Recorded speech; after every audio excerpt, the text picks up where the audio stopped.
the NJPBS Agnes Vera studio. This is the NJ Decides 2024 Election Exchange podcast. Hi, everybody, and welcome to our NJ Decides 2024 Election Exchange podcast. I'm Colleen O'Day. This November, your vote is critical and could decide the balance of power in Congress. All 12 congressional seats and 1 Senate seat are up for grabs here in New Jersey. So we are talking to the candidates and drilling down on the issues to help you decide how to cast your vote in November. Today, I am joined by Democratic candidate for District 2, Joseph Salerno. He is looking to unseat incumbent Republican Jeff Van Drew. District 2, may I remind you, covers, well, a lot of area: Atlantic, Cape May, Cumberland, and Salem counties, as well as parts of Gloucester and Ocean counties. Joseph Salerno, thank you for joining me. Oh, my pleasure, Colleen. Thanks for having me. We appreciate your taking the long drive up here to Newark. You have lamented the current climate of partisanship, and politics by soundbite is a phrase that you use. No one seems to have the answer for how we get back to a time where people of different parties and positions could work together and Congress got things done. What's your solution? Look, I think we'll get there. I think it's a natural process. We've been here before. There's been different cycles of fervent political acrimony, and this waxes and wanes.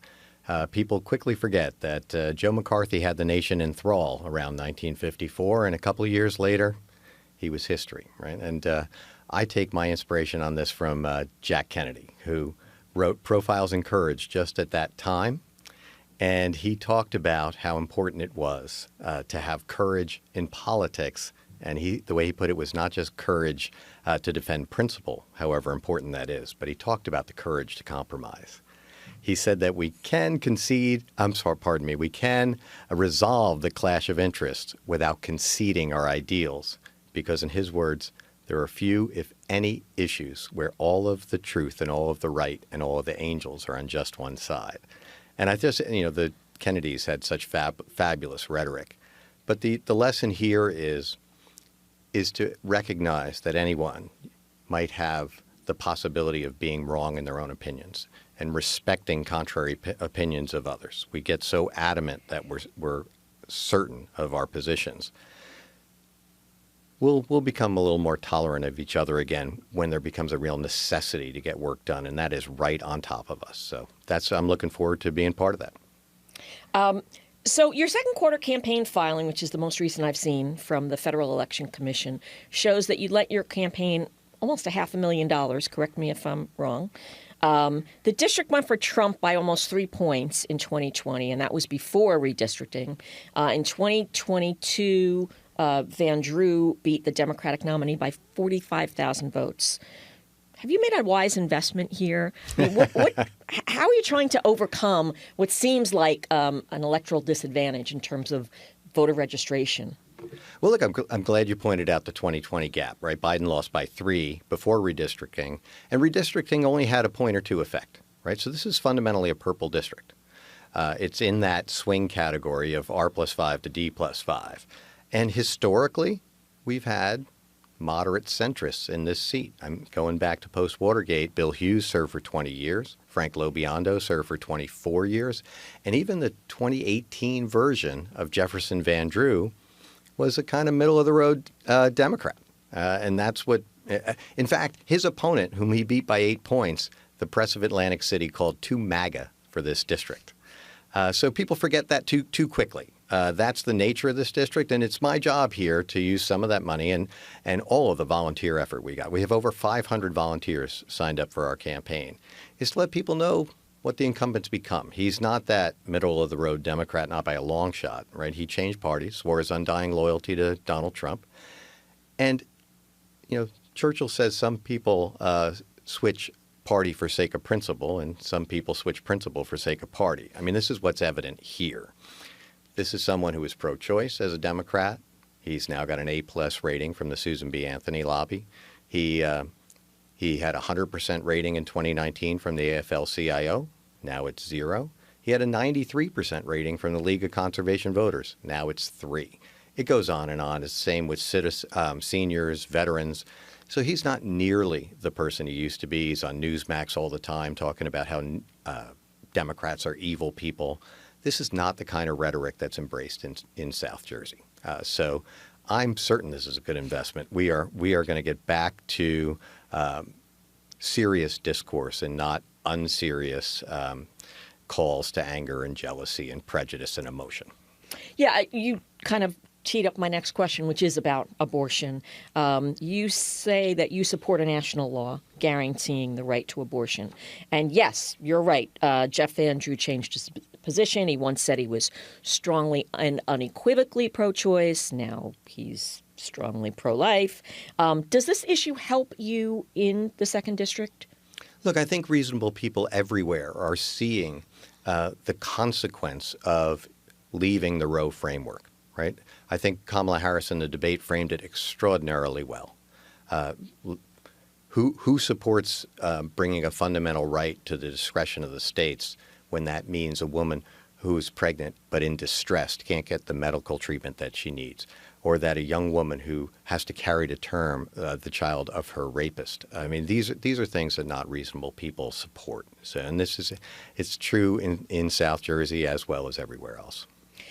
Did Harris's becoming the nominee help your campaign, do you think? Well, I suspect so, although this is my first time running. I'm not exactly an expert in all things politics. But certainly we saw an uptick in enthusiasm in terms of our volunteer applications, sir. So you say that, I mean, this is your first time running. Should you have run for something, a lesser office first? I mean, what is it about Congress that made you decide to jump in at that level? Well, I don't think it's so much a yearning to be in politics per se, is a yearning to do something in public service. 2022 was a transitional year for me. My youngest of 4 children became our 4th college grad, so our most significant parental obligations were behind us. And congratulations! Yeah, thanks. And I had sold my business to a public company. It's a modest business, but it did give me some flexibility that after my 3-year term of service there was done to explore other things. And I think what was most important was that my dad passed away. He was 97 years old, World War II veteran. He was a POW captured in the Battle of the Bulge. He was captured and tortured for 4 months. And working on his eulogy, a guy who went back and served in Korea and then served his whole life in the Veterans Administration, helping other veterans. I still thinking about talking about my dad, who suffered from dementia in the last years of his life, that I just felt it was time to follow his example and try to do something important. And this was the biggest lever I could find. Bobby Kenning is inspiring, right? He reminded us all the time about how small groups of determined people have changed the world throughout history. He said, Archimedes said, give me a place to stand and a lever long enough and I can move the earth. So this is the biggest lever I could find. Jefferson Van Drew ought not remain in Congress because he lacks the devotion to principle that we should expect from elected representatives. And when I saw that we didn't do so well 2 years ago in this race, I figured I was either going to support somebody who could or do it myself.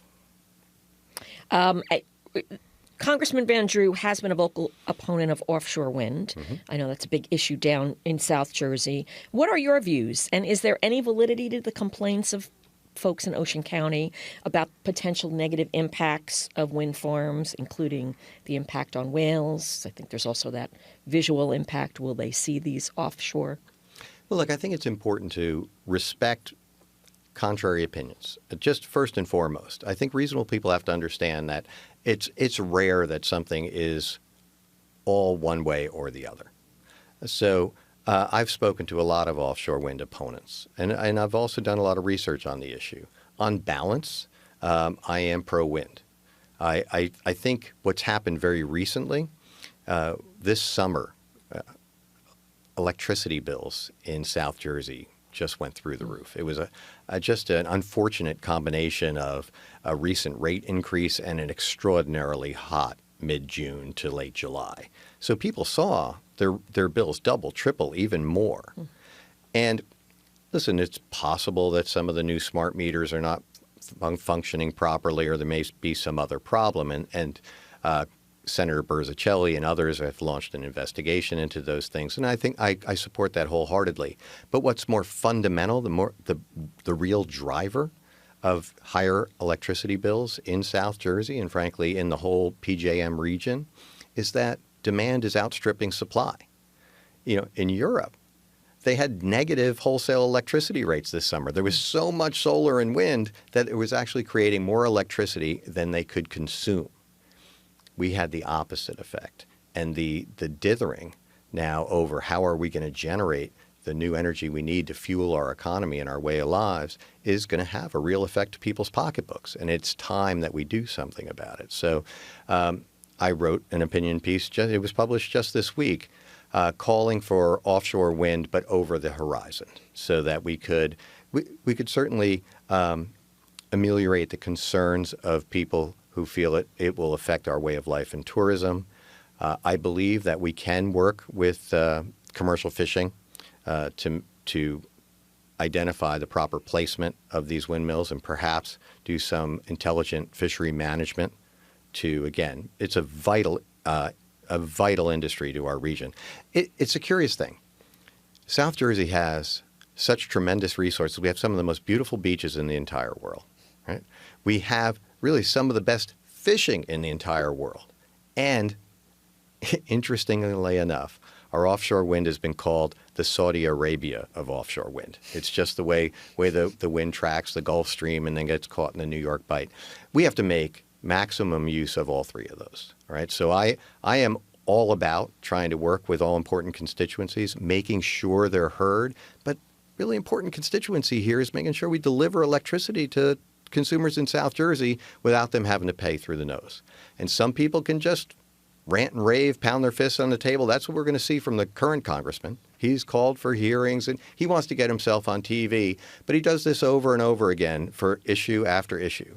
Where our people are aggrieved, he'll show up, get on TV, and then he usually votes against the solution. Right? Just now he called for urgent funding for hurricane victims.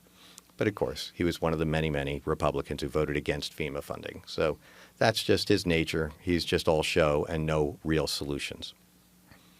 One of your key issues is increasing jobs and investments in South Jersey. How could you as a member of Congress do that?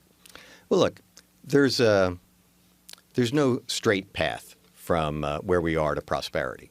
But we do have, it's interesting to juxtapose what we've seen over the past several decades. Right? We've had free trade and deregulation has been the trend in our economic policy for decades. And it's done just exactly what it was supposed to do, right? We really have had great GDP performance relative to the rest of the world. But what we never followed through on was what was promised by administration after administration, Republican and Democrat, that we would have reinvestment in areas that would suffer from free trade and that there would be workforce retraining.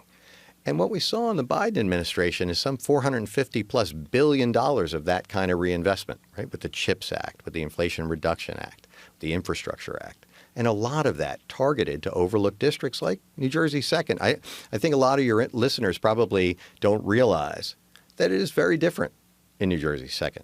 I mean, Southwest Jersey, Salem County, Cumberland County, these are not affluent counties, agricultural, post-industrial. These are exactly the kind of areas that deserve this kind of reinvestment. And the path there, if we're going to take a lesson from what's going on in the rest of the country, is we see collaboration among not just the federal government, but the state government, local and regional government, trade unions, institutions of higher learning, trade schools, commercial private companies. When all of those folks work together, that's when you start to see those investments take root. And you actually see a lot of private money going alongside the public money. And you can't get that kind of collaboration when you have a sitting congressman in the district who is more about divisiveness than about building consensus. Have you seen money come in from those Biden laws? Well, not in South Jersey, okay. Right? I mean, we're seeing it in the new tunnel right. between New Jersey, under the Hudson. And frankly, For a long time on the campaign trail, I would carry around with me a 3-foot by 2-foot poster board with a star where every one of these multi-hundred million or multi-billion-dollar investments have been made. They're all over the country. So yeah, I've seen them on the map. I haven't seen them in South Jersey, and that's where we really need them. Right, right. If elected, would you vote to renew the Trump income tax cuts, which included the cap on SALT, state and local tax deductions? Do you think these benefited most people in your districts, or are they too expensive for the federal government to absorb? The Congressional Budget Office estimates they would cost another $400 billion a year if renewed. I can't imagine someone just recklessly and mindlessly renewing the Trump tax cuts. I mean, we have to take this opportunity to take a serious look at how we raise revenue. You know, those tax cuts were reckless when they were enacted back in Trump's term, right? The fiscal deficit's a serious problem that I don't care what color jersey you wear in Congress. But if we just close our eyes to our deficits and think we can just keep spending, or that we can actually cut taxes, cut revenue, and not show that we're serious about controlling spending and lowering that deficit, we're heading for very bad outcomes. I think it's probably one of the first responsibilities of an elected official is to minimize disruption to people. We have to identify what are the threats out there and take steps now to minimize the risk of harm in the future, minimize the need to do some emergent change. And look, I think we probably hit other issues that will fall into this category, but the budget deficit is definitely one of them. I think we have to look at how do we make taxes more fair. I'm intrigued by some of the conversation about taxing wealth, but I think we have to be extraordinarily cautious here. This is not we can't be punitive in nature, but I do think we should look at things that are unjustifiable on their face. I look at things like the stepped-up basis upon death for inherited assets. I mean, that's just money that's just foregone. I mean, so in case people don't know, if someone had, and let's use big numbers, right? Because it's an issue that affects the wealthy more than most people. But let's say someone had assets that they purchased for $100,000, and then over the course of a lifetime, it grew to $2 million. Well, the heirs that would inherit could inherit that $2 million without any tax consequence whatsoever. That $1.9 million gain that I just described was lost to the federal government. It's just not fair, right? John Adams said we should tax in proportion to the benefits that government gives us. And he says fundamentally, government gives us protection of our liberty and our property. So paying taxes in proportion to the value of your property is reasonable. Mm-hmm. Accomplishing that can be tricky, and that's why we want to move forward carefully, conservatively. But I think at the end of the day, most people would agree that loopholes like the one I described are just not fair. Gotcha. Oh, we don't have a lot of time. We're coming down to the end. Yeah, I tend to prattle on. I apologize. No. That's all good. So I do want to ask about gun control. Mm-hmm. It seems that concerns over gun rights is a significant issue in South Jersey, but in recent years we've seen an average of almost 2 mass shootings a day in this country. There are more than 400 so far this year. What, if any, gun control measures do you support? And how do you get groups like the NRA and enough members of Congress to agree to go along with some sort of measures? Well, I look forward to hearing from people who can't agree that, for example, we need to ban bump stocks. I mean, let's face it. If we can't start there, I frankly, I talked about having respect for contrary opinion.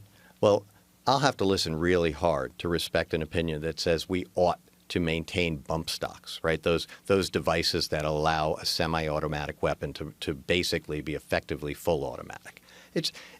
That's a first step. But look, I'm a student of the Constitution. I recognize an individual right to self-defense, right? And it's separate apart from the militia right that's in that Second Amendment. But it is far from unrestrained. And it is a falsehood when people assert that states with the most strict gun laws have higher gun deaths. It's just not true. New Jersey is a great example. We have very sensible gun laws and a very low, relative to the rest of the country, death by firearm rate. I'd like to see us implement those measures nationwide. But my own personal point of view, I'd like to see we protected gun sellers and gun manufacturers from civil liability back in the early 2000s under the Bush administration. I would repeal that civil liability first and foremost, because if you are selling guns or ammunition to people you know are not securing those things, you should be liable for doing that. It's reckless. It's negligent, and I don't understand the necessity of giving them protection. We didn't give it to the opioid sellers. We shouldn't give it to the gun sellers. Assault weapons, background checks, those kind of things? Yeah, sure. I mean, yes and yes. I think the assault weapon ban is a little trickier than most people think. It's a little harder to define what an assault weapon is, but certainly universal background checks. Look, licensure. I think training and licensure, fully supportive. I don't run into many people who disagree. Jefferson Van Drew is one of them. Yeah, I mean, I guess the question is, going back to the vice presidential debate, hardening schools. You know, I had an inspirational professor. I went to law school at night, right here in Newark, at Rutgers, Newark. And Al Slocum, who was state public defender, probably just a wonderful man. And he used to talk about crime control methods. And he said, look, the debate isn't about whether it would be effective. The debate is whether this is a society we want to live in. And that's how I look at hardening of schools. Is that really where we want to live? We want our schools to look like prisons?